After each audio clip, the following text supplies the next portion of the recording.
quick, the Olympian Andy Cruz working with Bozy Ennis, last minute replacement. What do you think about his improvements? He's a super talented guy.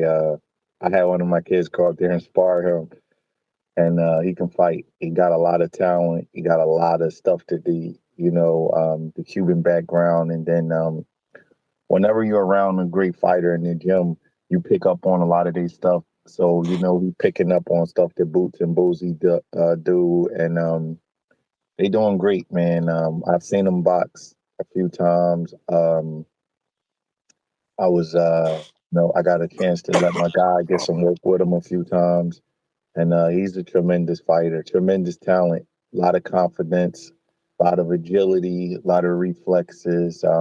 Just hopefully, he stick with Boozy, man, and they get to the mountaintop together. Boozy's a good guy. He's been doing this for a long time, man, and I like to see him, have a lot of success with some other fighters besides his son. He deserves it. He worked hard in the gym, man. He old enough to be my dad, and he being there sweating and moving around and working. Got a lot of energy. He's been putting work in for a long time, man. He one of the guys that I trust my guys with when I'm away in camp. I send one of my fighters up there with him. So big shout out to their team, Coach L and Boozy and Boots and Andy Cruz. But they doing good. He gonna be tough to deal with. Just his confidence alone is gonna be people just not used to that level of confidence. When he has like almost kind of confident kind of guy, like he's like a psychopath or something. Like he's like super confident, more confident than you probably ever seen most fighters. I don't know if I've ever seen anybody that confident. He's like, you got to be around him to understand what I mean. He's like one of them guys. He can make you believe he could do anything because of the way he act. When you hit him with a shot, he's like, as if to say, like, he just spilled the glass of water. Like, it ain't no big deal. He's a really confident guy. I'm looking forward to seeing how he go, where he goes with his career and who will be willing to fight him at these stages of his career. I mean, his first opponent, I would have to say, was definitely a lot more competition than this opponent that we just seen this weekend. But when you look at him and guys like his age group, like the Keyshawns, and do you feel like he built that confidence in the amateurs? I'm sure you do. You build confidence with success, and when you win the gold medal, you're a successful guy. So I'm sure he's, some of his genetic, some of it is his success, and some of it is his ability to just be very good. Most good athletes are very confident people because of the fact that they are good athletes and they could do things that 99% of the rest of the normal people can't do. So that kind of brings confidence. Yeah, absolutely. Um, if we got to see him and Keyshawn Davis like in next year, who do you think will get the better end of the stick?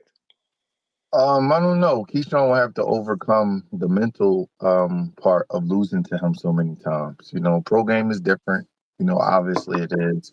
So I'll have to see how they develop because I got a lot of respect for Keyshawn. Bomac, Bomac and Red, and I know they're going to like make their adjustments. But the mental part of him beating you so many times, and then it'll be tough. You know what I mean? So I would like to see how they develop first. Actually, I'll tell you something funny. The kid that Keyshawn Davis just fought, Nair Albright, he was Yep. using Andy Cruz to spar for Keyshawn Davis. So, I knew that fight was going to be really competitive because of the sparring partner that he had and, how well he was doing. I'm not getting into who was getting the better of who, but Yep. it was good work. And I'm like, whoa, he ain't going to go in there and get blown out. And he gave Keyshawn Davis a hell of a fight, and he hurt him. He hurt him with a little sneaky little shot. Seen him work on that shot in the gym. On the So ropes. yeah, he was hurt. That wasn't no good shot. His leg disconnected for about a half a second. I don't know. I will have to see their development. But right now, I just think mentally Andy Cruz will have the edge because he just, you know, um, you don't beat somebody three times by accident. True.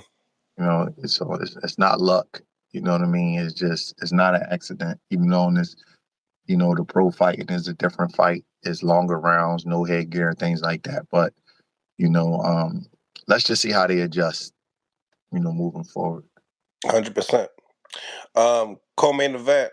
Uh, Montana Love, Liam Paro, undefeated southpaw. Both guys are southpaws. Pretty decent fight. What you thought about the fight itself? The fans were booing in the beginning. Obviously, the Bay Area hasn't really gotten a lot of boxing, so you can get a lot of casual fans going in there. But it turned into a really entertaining fight towards the end. Yeah, I was talking to a trainer on the phone. I thought Pyro would win the fight. Me too. But I was talking to a trainer on the phone, and I was just telling him, like, Montana Love, he looks the part. Like, you think he's about to do something. He has like the moves and things like that, but he just doesn't apply all this stuff at the right time. Like, you're always like waiting to see like this slick, strong, urban fighter that's going to take it to the next level. Cleveland is a boxing city. He got fast hands, southpaw, a good athletic physique, but you just never see it in the fight. And it's not a talent thing. It's just the ability to apply it in a real fight. I don't know what happened to him, but I can imagine that Matchroom is very disappointed for what they invested in him, for his last few performances, man. That's just, I feel bad for the kid because this is an unforgiving sport, and no company is going to keep investing in you if you can't deliver. So, he's going to have to come in on the B side, as an opponent, as a gatekeeper. You know what I mean? That's just how boxing is, man. And I don't know if these guys realize that this is a business, and these promoters and networks, they aren't your parents. They're not going to just have this endless amount of confidence in you just to keep burning money. I saw Eddie Hearn and got him the big fight in his hometown against the other guy. And, he been showcasing them, trying to get him big fights. And, I think he may have just like one good performance against the Baranchak guy. And then after that, man, just, I don't know. But that wasn't a good look. I could feel for the brother that was in his corner. He was like pleading with him, like, man, you making a miss, but you're not doing nothing. Just let your hands go. And I know it sounds simple and cliche, but sometimes when a fighter's getting a little gun shy, sometimes when the fighter's thinking about the end coming, he can't let his hands go because of what's coming back towards him. And the guy, Pyro, he was hurting him. You know what I'm saying? With little short, little punches that looked like they didn't have much on them, but they obviously, made Montana not want to go for certain things. He was holding, he was looking at the referee. You know, um, I was rooting for the brother, man, but I didn't think he was going to win the fight. He looks like a guy who is lacking confidence, and you got to get that from within. You can act like you got confidence, but the grind and winning, it knows when you're really confident. And he just looks like a fighter that's like playing a part of this confident guy and stuff like that. But his confidence has shattered. I don't know if it's been in the gym or his personal life or whatever, but he just don't have the confidence that he had before. And man, 140 is a tough division, man. I don't know what he's gonna do. He's too small for 47. You know what I mean? And there's a lot of sharks in the water at 40. So he's gonna have a lot of self-esteem, a lot of self-belief to pull this together and get his career back on track. Because that was a bad loss. That's what you call a bad loss. There's good losses and there's bad losses. That was a bad, bad loss.